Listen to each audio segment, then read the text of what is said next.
la faculté des sciences économiques et de gestion, FASEC. C'est ici où les économistes. Est-ce que vous m'entendez?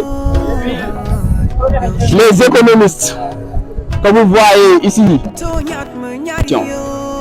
dans cette faculté, il y a deux amphithéâtres, amphi A et amphi B. Les salles de TD sont en haut. C'est là-bas où on fait les TD. Madame, comme là, il y a des travaux pratiques. Mais les TD sont obligatoires ici à la FASEC. Les nouveaux bacheliers ou les bacheliers orientés à la FASEC, soit ils font série S ou série G. Il faut que ça soit très clair. Pour les élèves qui font la série S, peuvent être orientés ici à la FASEC. Mais les élèves qui font série G sont orientés directement à la FASEC. Une bonne partie. Bon, avant tout, dama leen nuyu di am contentement ci ànd bi ngeen ñëw ànd ak ñun pour la célébration de la journée d'intégration des nouveaux bacheliers. Avant tout, je me présente, c'est Ndiassé Ak, le président de l'amicale des élèves étudiants de la commune de Meouane, étudiant en master 1 chimie physique, sciences de la matière à l'université Cheikh Anta Diop de Dakar. Vraiment, cette amicale est une grande amicale qui regroupe tous les étudiants de la commune de Meouane. Mais cette année-ci, nous avons cumulé deux grandes journées, à savoir la journée d'excellence et la journée d'intégration. De ce fait, on a invité les meilleurs élèves qui se trouvent entre les deux grands CM et grands lycées de Meouane, à savoir le lycée de Mekhe Village et le lycée de Meouane. Donc, on a déjà commencé le programme. On est en train de faire le guide des campus pédagogiques.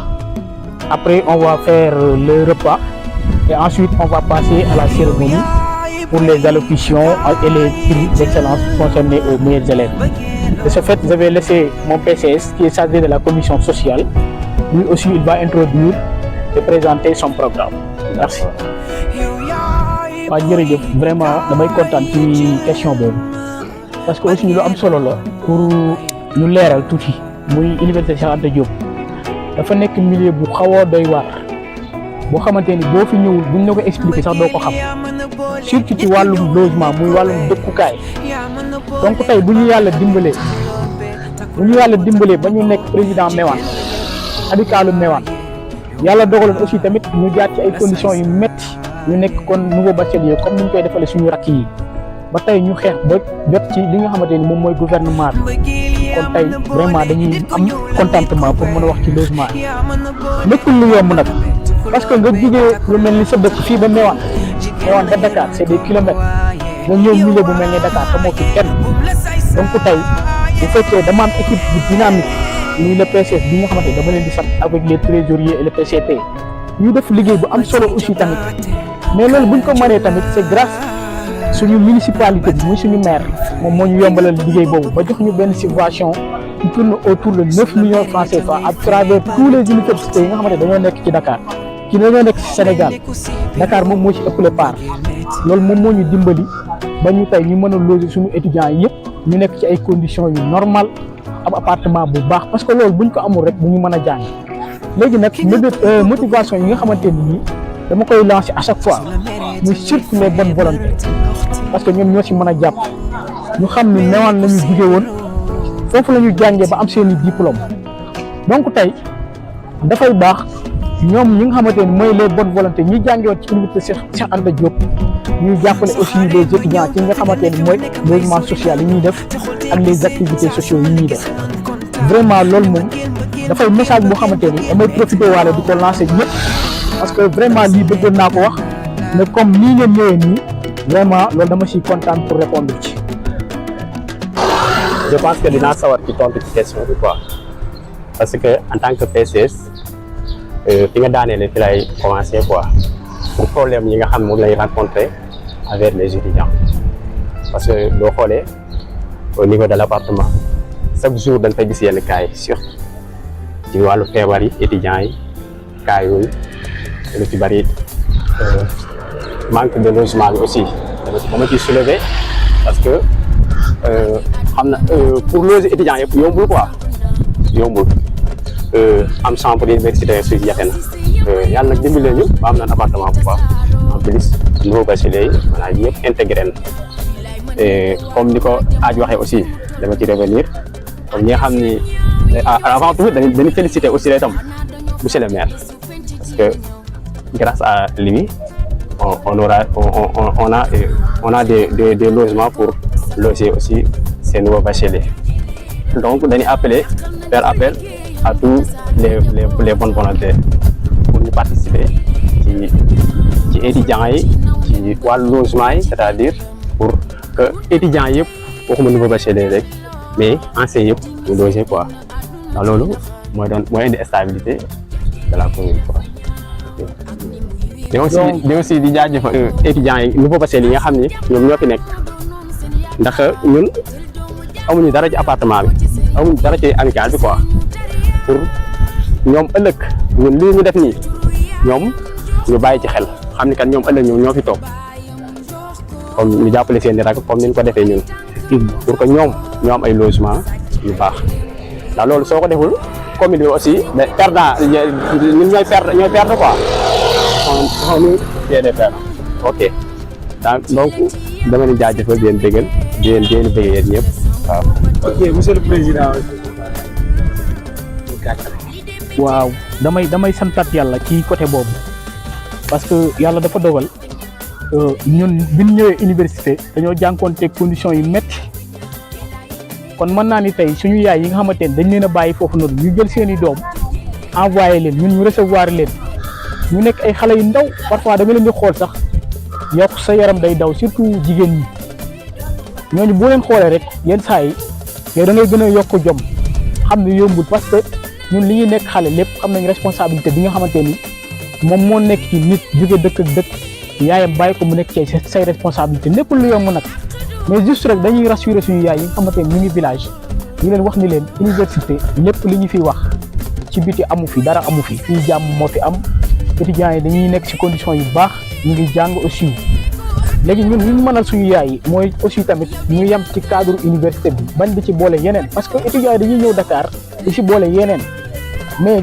ñun dañoo jël benn programme avec le PCS chaque semaine ñu dem ci appartement bi di leen jigee di waxtaan ak ñoom di leen bañ di leen sori di leen conscientiser parce que suñuy rakk lañ donc ñun nag li may lancer étudiants yi mooy li ñu war a defar suñu yaay yi mooy ñu góorgóorlu bu baax a baax am diplôme yu baax fexe trouver liggéey dem jàppale suñu maman yi vraiment sonn nañ ci ñoom may dalal seen xel di leen rassurer ni man le président Ath vraiment lépp lu ma si mën ci njëkk condition yu baax incha allah dinañ leen ci def te commencé nañ loolu vraiment wax dëgg yàlla ñu ngi sant di gërëm ñëpp.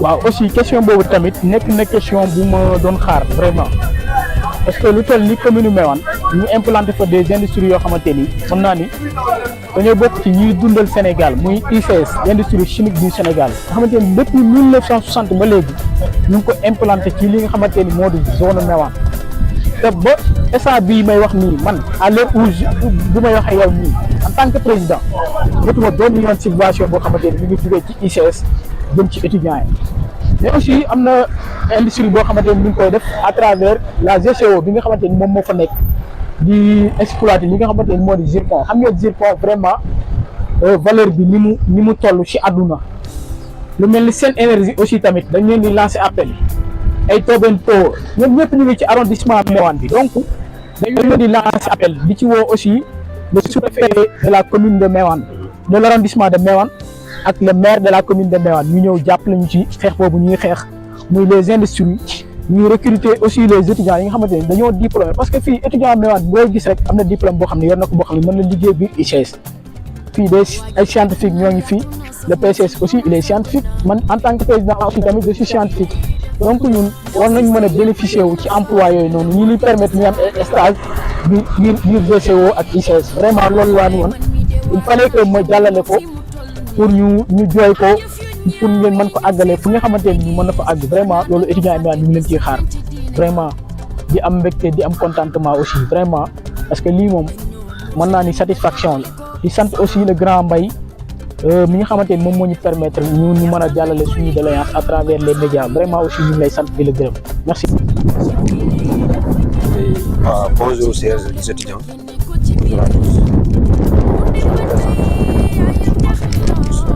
Je suis en classe de première L2. En même temps, je suis le président du gouvernement scolaire du lycée XCM de Méouane. Bon, aujourd'hui, on est vraiment content de cette journée. Aussi, si vous me le permettez, je voulais m'exprimer en wolof aussi pour qu'il soit plus clair. Donc, tey nekk na bis boo xam ni bis bu nu rafetlu la tey ñu am ci contentement bu baax a baax am ci mbégte bu wér parce que lii kan yàgg wax ni sax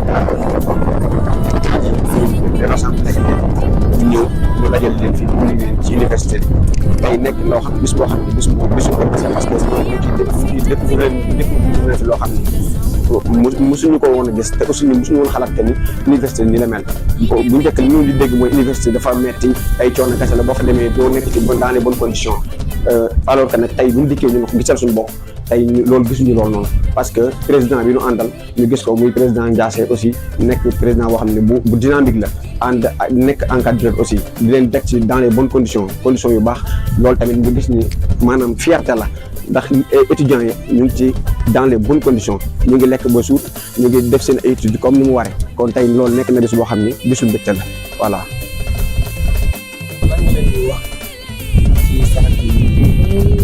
Juste la motivation, ça suffit. Étant étudiant, oui, juste motivation suffit. Parce que là, nous sommes tous là pour étudier. Moi, je suis élève de la commune de Méouane. En venant ici, je me suis dit que je m'en vais à l'UCAD. Mais pour étudier, je dois faire le maximum tout pour réussir au moins avoir la licence ou bien le master. Oui. Concernant mes camarades élèves qui sont au lycée, c'est juste que n'ayez pas peur. Que ce soit à l'UCAD ou bien à l'UGB, à Ziguinchor, tous, c'est la même procédure. Oui. Le mieux c'est de se concentrer, apprendre les leçons, respecter les TD, les révisions aussi. Et tout cela, avec ça, tout va passer. Oui. Ok. Le président du Parrain, Excellence Madame la Marraine, honorables invités, chers élèves et étudiants, mesdames et messieurs, c'est avec un grand plaisir que je me tiens devant vous aujourd'hui, à l'occasion de cette cérémonie qui marque une étape décisive pour notre amicale.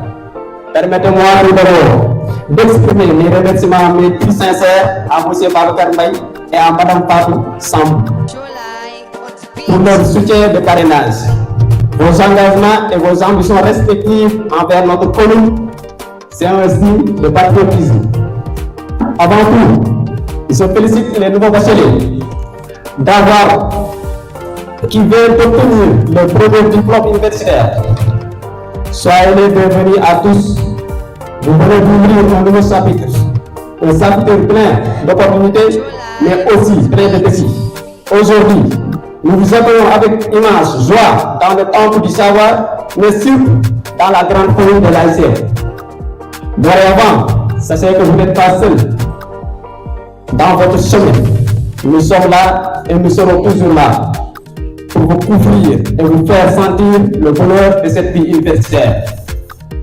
Les problèmes de logement sont parmi les urgents. Le manque de chambre dans les campus pousse beaucoup d'étudiants à chercher des logements souvent chers et parfois précaires.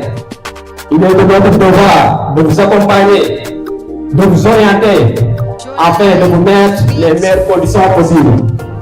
Être président de la commission sociale, ce n'est pas un titre, c'est une mission que j'accepte avec humilité, courage et détermination. Je suis très ému, honoré et conscient du poids de la responsabilité qui m'a été confiée. Notre mission est de rester à l'écoute des réalités et de tendre à main à ceux qui ont besoin. En fait, c'est une fierté que nous recevons les meilleurs élèves du lycée de Méouane et du lycée de Méré. Leur présence est un exemple pour tous. À eux, nous adressons nos salutations les plus chaleureuses. Je voudrais remercier chaleureusement les membres du bureau pour leur dévouement, leur pour leur dévouement. Je remercie chaleureusement les membres du bureau pour leur dévouement et leur travail acharné durant tout le parcours. Je ne saurais terminer sans parler d'un leader qui avait beaucoup contribué sur la stabilité et la réussite de l'amicale. Je veux nommer Cheikh Awa Baldé, que son âme repose en paix. Vive l'ASM, vive l'ICAD, vive la solidarité estudiante. Merci beaucoup, M. Ibrahim Mbaye. Vraiment, Monsieur Pape Omar Lo, si vous êtes là. Mon frère de route, un ami fidèle, un leader engagé, un homme de vision, je vous nomme Moussa Ndiasse Aye. Nous ne venons pas du même endroit, mais le destin a voulu que nos chemins se croisent à l'université. Nous avons séminé ensemble entre les cours, les nuits blanches, les discussions profondes, les moments de doute et les éclats de rire. Nous avons partagé bien plus que des cours. Nous avons partagé des rêves, des efforts, des défis et bien des choses à en finir. Et aujourd'hui, encore, je suis admiratif de son engagement, de sa capacité à rassembler et surtout de son amour pour sa commune. Cette journée d'intégration et d'excellence n'est pas qu'un simple événement, c'est un moment fort, c'est un message d'unité entre anciens et nouveaux, un moment pour honorer le mérite, mais aussi pour inspirer l'avenir. Chers élèves, chers étudiants, c'est à vous que je veux parler aujourd'hui. Intégrer, c'est tendre la main, c'est-à-dire ce qui arrive, vous êtes à votre place. Célébrer l'excellence, c'est honorer le travail, la persévérance et surtout la volonté de toujours viser plus haut. Vous êtes l'énergie, l'espoir, la promesse de demain. Ceux qui ont été distingués aujourd'hui nous montrent que oui, il est possible de réussir quand on croit en soi et qu'on se donne les moyens. Mais j'aimerais que vous sachiez que l'excellence n'est pas réservée à quelques-uns. Elle est à la portée de ceux qui travaillent avec passion, qui persévèrent malgré les obstacles, qui tombent mais se relèvent. Et même si le chemin est long, parfois flou, parfois difficile, chaque pas compte. L'éducation doit être votre arme, votre levier, votre force, servez-vous-en. Comme le disait Malcolm X, l'éducation est la passeport pour l'avenir, car demain appartient à ceux qui s'y préparent aujourd'hui. Sur ce, je vous souhaite à tous une journée pleine de rencontres, de fierté et surtout de motivation pour la suite. Qu'elle vous donne l'élan nécessaire pour viser haut, très haut. Je vous remercie de votre aimable attention.